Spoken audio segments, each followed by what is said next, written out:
Alam naman natin pag ang palaya mapait. Pero this time, bes, bibigyan kita ng tips para hindi mapait ang iyong ampalaya. Pero ops, bes, hindi natin ito iluluto kung hindi maghintay ka lamang para iyong malaman, bes. So, syempre, ang una, hiniwa-hiwa mo ng maninipis yung ampalaya at ibababad natin ito sa may asin. Pagkatapos, isiset aside, at maghihiwa ka ng maraming sibuyas at maraming tomato. Pagkatapos, ay kumuha ka ng malinis na mangkok, maglagay ka ng asukal, suka at paminta. Tapos, combine, halo-halo. Pagkatapos, kunin mo na yung ampalaya dahil lalagyan mo ito ng mainit na tubig. Pagkatapos, ay huhugasan at saka natin pipigain mabuti para mawala yung kanyang pait. Pagkapiga mo, pakahugas mong mabuti, bes.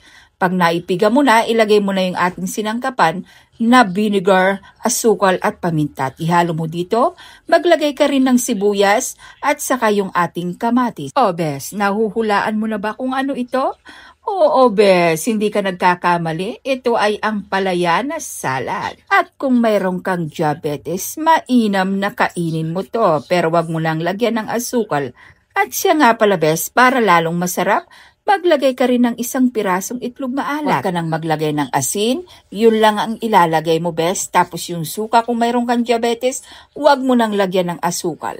Tapos, combine, halo-halong mabuti. Pero, napakasarap ito, mga bes. Kung mayroon kang piritong isda, or galunggong, or tilapia. Tapos yung iba pala dito, bes. Nanggisa ako, tapos yan ang ulam namin. So, yun lang mga bes. Share ko lang. Ingat. God bless. Bye!